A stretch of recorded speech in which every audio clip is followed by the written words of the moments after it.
Hello students, today I am going to talk on enzymes. Enzymes may be defined as biocatalysts. Enzymes are specialized proteins that catalyze biological reactions and they increase the rate of chemical reactions, and that's why they are known as the biocatalyst. But they are not consumed during the reaction they catalyze. They're synthesized by the living cells. They're protein in nature, with the exception that some enzymes have catalytic they are catalytic RNA molecules, and so they are collectively known as ribozymes. They are colloidal and they are thermolabile. Thermolabile means they are deactivated with the increase in temperature. And they are specific in their action.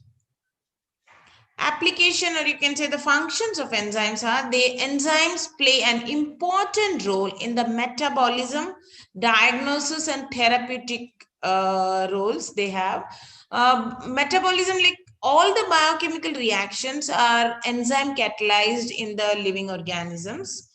And for the diagnosis, their enzymes are diagnostic enzymes. That is, for example, if you say creatine kinase is an enzyme, and creatine kinase isoenzyme, that is CKMB, they both are good indicators. If their concentration increases, they are good indicators in myocardial infarction. So they are the important diagnostic enzymes. Enzymes can be used as therapeutically, such as digestive enzymes. Enzymes are synthesized in almost all the cells of living organisms. There are intracellular enzymes as well as extracellular enzymes. Intracellular enzymes are localized in specific organelles. For example, if you can see here, this is mitochondria. Mitochondria has enzymes of TCA cycle, fatty acid oxidation, decarboxylation of pyruvate, while in cytosol, it has enzymes of glycolysis, HMP pathway, fatty acid synthesis, while nucleus, it has enzymes for DNA and RNA synthesis. The same way, lysosome has enzymes for degradation of complex macromolecules. So these are the intracellular enzymes.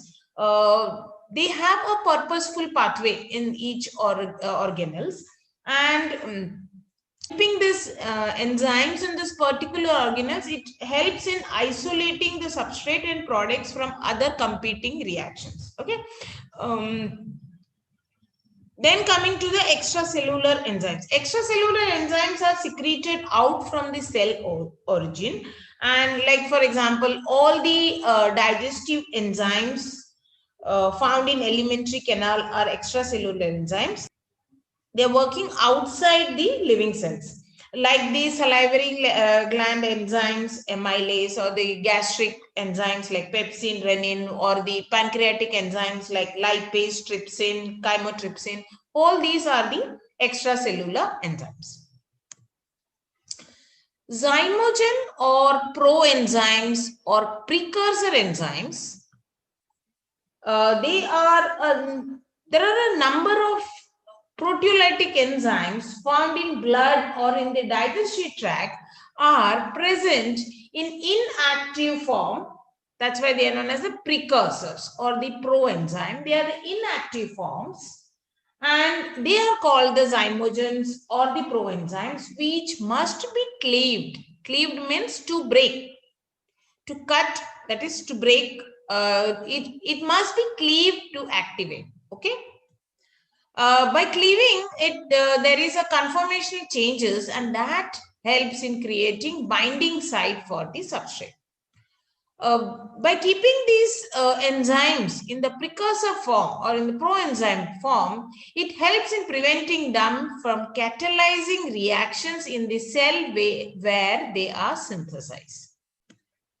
Precursor proteins or precursor, these inactive enzymes, these enzymes are named with the prefix pro. like the prothrombin, proelastase, or a suffix ogen, like the chymotrypsinogen, trypsinogen, pepsinogen. If you see here, chymotrypsinogen in presence of trypsin is cleaved and it forms the chymotrypsin. In the similar way, trypsinogen forms trypsin and pepsinogen forms pepsin. Now coming to the classification of enzymes. Each enzyme is assigned two names. One is the recommended name and the other is the systemic name. Recommended name means it is the one which are commonly used name. They are known as the recommended name. They have a suffix ase, ASE, to the substrate of the reaction. Like glucosidase or urea enzyme urease or sucrose enzyme sucrase. So there is a suffix ase to the substrate of the reaction. Or they have description of the action performed, like for example lactate dehydrogenase or adenyl cyclase. Then there are the tribal name like the pepsin and trypsin. Enzymes are classified by the Enzyme Commission, IUBMB, that's the International Union of Biochemistry and Molecular Biology. According to the classifications, enzymes is characterized by a code.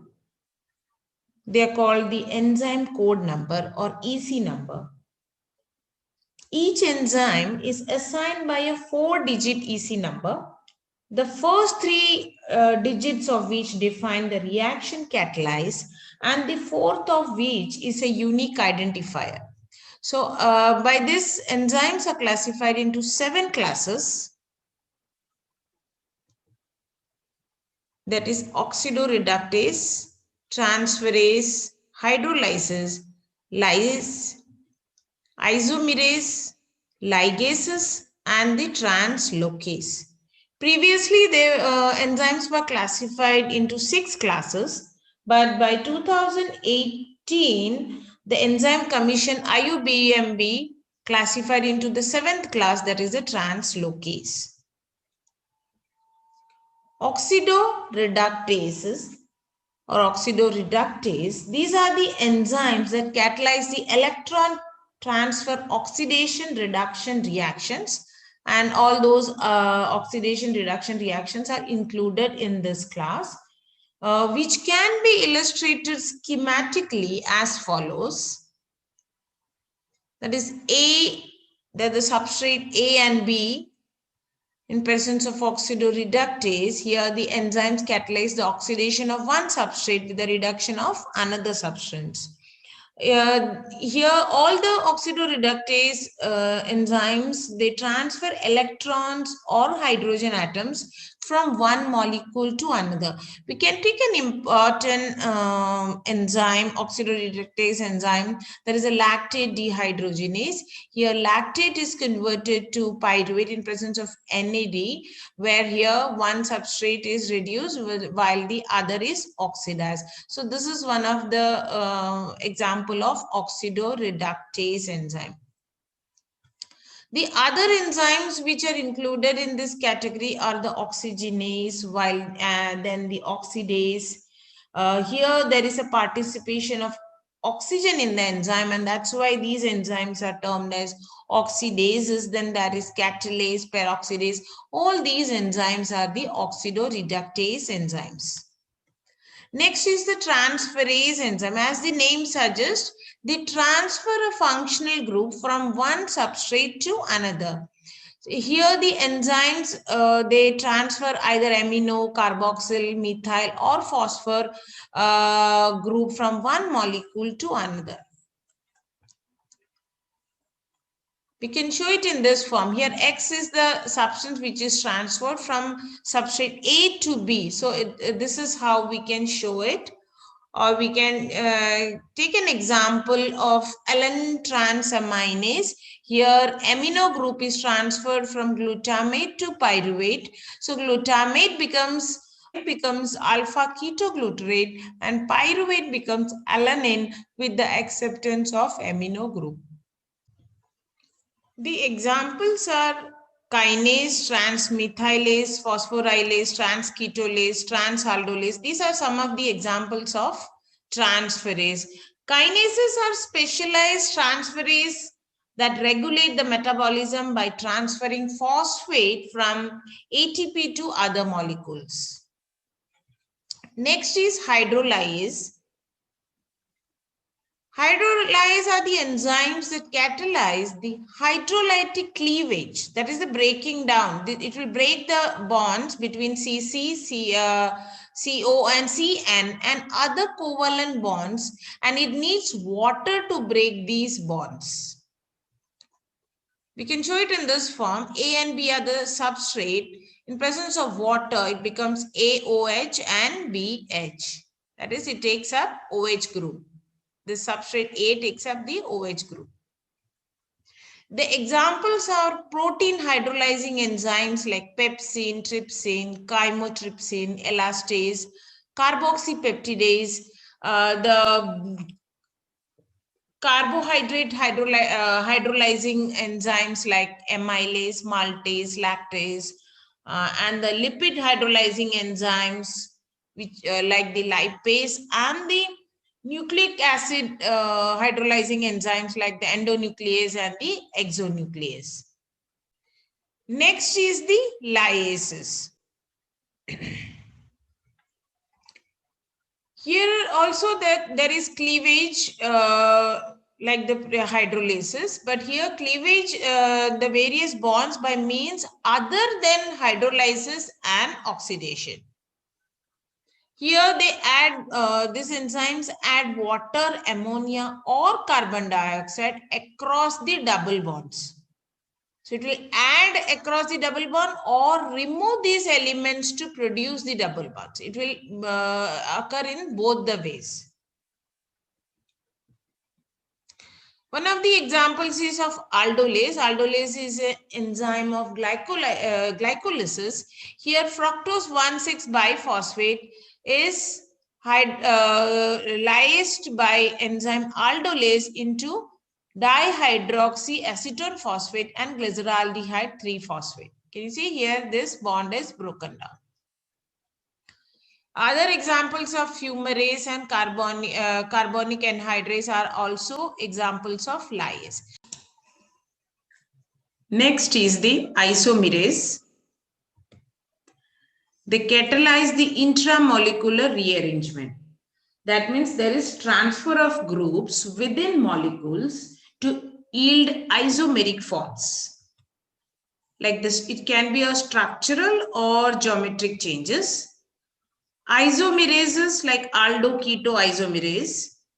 Here, for example, in glycolysis, if you remember that glucose forms glucose 6-phosphate and then glucose 6-phosphate. In presence of phosphohexose isomerase forms fructose 6-phosphate. So this is one type of isomerase. Then epimerase. Epimerases catalyze the interconversion of epimers like in the lactose synthesis, UDP glucose is converted to UDP galactose, and then it leads to the synthesis of lactose. Here UDP galactose epimerase forms UDP galactose. Then in mutases, it catalyzes interconversion of substrate by transfer of a group within a molecule.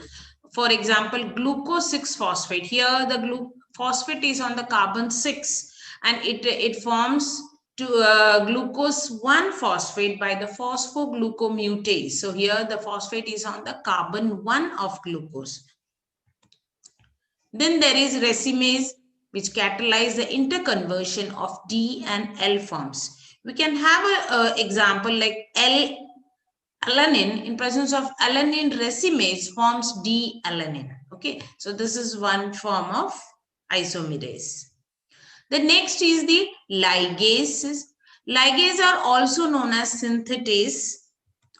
It means joining of two molecules with covalent bonds. It catalyzes reaction in which two chemical groups are joined, means ligated, with the use of energy from ATP. The examples are glutamine synthetase, carbamyl phosphate synthetases. If you remember replication, where the Okazaki fragments are joined together, that is with the help of DNA ligase. The carboxylases are all ligase, like pyruvate carboxylase, acetyl carboxylase, propionyl CoA carboxylase. All these are ligases. We can just have a look of the how the glutamine synthetase will ligate glutamate and the ammonium group in presence of ATP to form L-glutamine. Glutamine is the transport form of ammonia. Okay, so this is how ligase, the joining of two. Here, can you see there is one more group here? Can you see the amino group here? See? Okay, so this is how glutamine is formed. The next is the translocases. As the name suggests, they will translocate. That means they catalyze the movement of ions or molecules across membrane or their separation within membranes. And they are the enzymes catalyzing the translocation of hydrons, inorganic cations, inorganic anions, amino acids, peptides, carbohydrates, and their derivatives. Okay, so that was about the classification of enzymes. Thank you so much.